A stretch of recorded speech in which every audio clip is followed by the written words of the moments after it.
ಅಧಿಕಾರಕ್ಕೆ ಬಂದಂಥ ಸಿದ್ದರಾಮಯ್ಯ ನೇತೃತ್ವದ ಕಾಂಗ್ರೆಸ್ ಸರ್ಕಾರ ಇವತ್ತು ಕರ್ನಾಟಕವನ್ನು ಪಾಕಿಸ್ತಾನ ಮಾಡಕ್ಕೆ ಹೊರಟಿದ್ದಾರೆ. ಏನು 5 ಭರವಸೆಗಳು ಚುನಾವಣೆ ಪೂರ್ವದಲ್ಲಿ ಕೊಟ್ಟಿದ್ರು,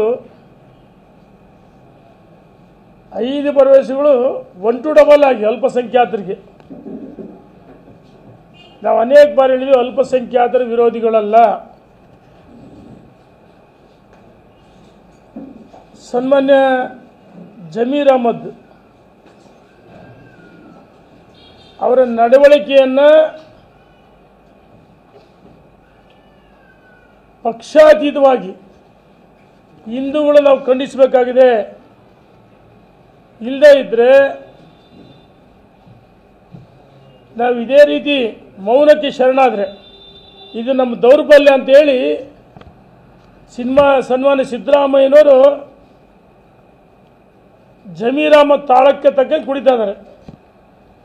ವಕ್ಫ್ ಆಸ್ತಿ ಪ್ರತಿ ದಿವಸ ಮಾಧ್ಯಮದಲ್ಲೂ ಸಹ ಈ ಧಾರಾವಾಹಿ ಥರ ತೋರಿಸ್ತಾ ಇದ್ದಾರೆ.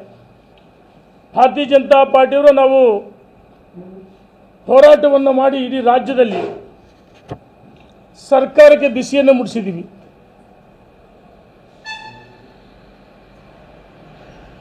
ಸನ್ಮಾನ್ಯ ಸಿದ್ದರಾಮಯ್ಯನವರು ರೈತರಿಗೆ ಕೊಟ್ಟಿರುವ ನೋಟಿಸನ್ನು ವಾಪಸ್ ಪಡಿಬೇಕು ಅಂತ ಅಷ್ಟು ಹೇಳಿದ್ದಾರೆ ಅಷ್ಟೇ.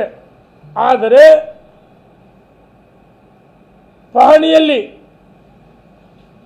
ಏನು ವಕ್ಫ್ ಆಸ್ತಿ ಅಂತ ತಿದ್ದುಪಡಿ ಆಗಿ ವಕ್ಫ್ ಆಸ್ತಿ ಅಂತ ಆಗಿದೆ, ನೋಟಿಸ್ ಹಿಂಪಡಿದೆ ಅಂತ ಹೇಳಿದ್ರೆ ವಿನ ವಕ್ಫ್ ಆಸ್ತಿ ಅದನ್ನು ಸರಿಪಡಿಸ್ಬೇಕಂತ ಪಹಣಿಯಲ್ಲಿ ಇರ್ತಕ್ಕಂಥದ್ದನ್ನು ಸರಿಪಡಿಸಿ ಅಂತ ಹೇಳಿಲ್ಲ. ಕೇವಲ ಕಣ್ಣಿಸ್ತಕ್ಕಂಥ ತಂತ್ರ. ಸನ್ಮಾನ್ಯ ಸಿದ್ದರಾಮಯ್ಯನವರೇ, ನಾನು ನಿಮಗೆ ಕೇಳಕ್ಕೆ ಇಚ್ಛೆ ಪಡ್ತೀನಿ, ನೀವು ಹಿಂದೂಗಳ ಪರನೋ ಅಥವಾ ನಾನು ಅಲ್ಪಸಂಖ್ಯಾತರ ಎಲ್ಲರಿಗೂ ಟೀಕೆ ಮಾಡೋಕ್ಕೆ ಇಚ್ಛೆ ಪಡಲ್ಲ. ಯಾವ ಮತಾಂಧ ಜಮೀರ್ ಅಹಮದ್ ಅವನ ಕೆಲವು ವಂಶ ಇದೆ ಇಲ್ಲಿ,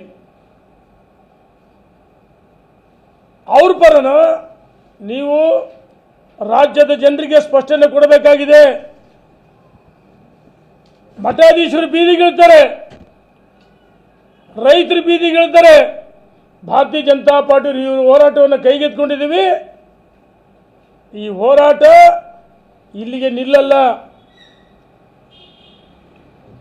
ನಾವು ಒಂದು ಸಾರಿ ಬೀದಿಗಿಳಿದ್ರೆ ಮೂಢ ರಾಜೀನಾಮೆ ನೀವು ಕೊಳ್ಳೇಬೇಕು.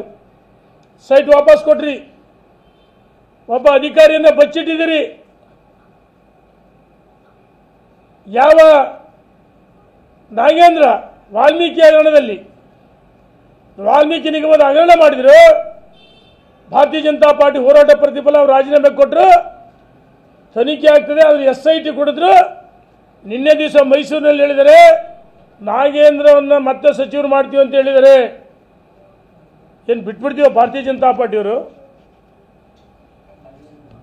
ಯಾವ ಹುಬ್ಬಳ್ಳಿ ಪೊಲೀಸ್ ಠಾಣೆ ಮೇಲೆ ಕಲ್ಲು ತೂರಾಟ ಮಾಡಿದ್ರು, ಬೆಂಕಿ ಹಚ್ಚಿದ್ರು, ಅಂಥವ್ರ ಮೇಲೆ ಮೊಕದ್ದಮೆಯನ್ನು ವಾಪಸ್ ಪಡೆಯೋಕ್ಕೆ ಪ್ರಯತ್ನ ಮಾಡಿರಿ. ಆ ಭಾರತೀಯ ಜನತಾ ಪಾರ್ಟಿ ಹೋರಾಟದ ಪ್ರತಿಫಲ ಇಲ್ಲ, ಕೋರ್ಟ್ ಅನುಮತಿ ಕೊಟ್ಟರೆ ವಾಪಸ್ ಪಡ್ತೀವಿ ಅಂತ ಹೇಳಿದ್ರಿ. ನಾಚಿಕ ಅಲ್ವಾ? ಒಬ್ಬ ರಾಜ್ಯದ ಮುಖ್ಯಮಂತ್ರಿಗಳು ನೀವು ಪ್ರಮಾಣ ವಚನ ಸ್ವೀಕಾರ ಮಾಡುವಾಗ ಏನಂತ ಸ್ವೀಕಾರ ಮಾಡಿದಿರಿ? ಈ ನಾಡಿನ ಎಲ್ಲ ವರ್ಗದವರು ಹಿತವನ್ನು ಕಾಯ್ತೀವಿ ಅಂತ ಹೇಳಿದಿರಿ. ಆದರೆ ನೀವು ಕೇವಲ ಜಮೀರ್ ಅಹಮದ್ ತಾಳಕ್ಕೆ ತಕ್ಕಂತೆ ಕುಡಿತಾ ಇದ್ದೀರಿ. ಒಂದು ಕಡೆ ವಕ್ಫ್ ಆಸ್ತಿ, ಮಠಮಾನ್ಯಗಳು, ದೇವಸ್ಥಾನಗಳು, ರೈತರ ಸರ್ಕಾರಿ ಆಸ್ತಿ. ದೇಶದಲ್ಲಿ ಮೊದಲನೇದು ಮಿಲಿಟರಿ ಆಸ್ತಿ, ಯಾಕಂದರೆ ಅಲ್ಲಿ ಅನಿವಾರ್ಯ 18 ಲಕ್ಷ ಆಸ್ತಿ. ಎರಡನೇದು ರೈಲ್ವೆ, ದೇಶದ ಉದ್ದಗಲಕ್ಕೆ ರೈಲ್ವೆ ಸಂಚಾರ 12 ಲಕ್ಷ ಅಥವಾ ಏನು ಆ ಸಂಬಂಧಪಟ್ಟಂತೆ ತಯಾರು ಮಾಡೋದು ರೈಲ್ವೆ ಸಂಬಂಧಪಟ್ಟಂತೆ. ಇನ್ನು ಮೂರನೇ ಆಸ್ತಿ ಯಾರ್ದು?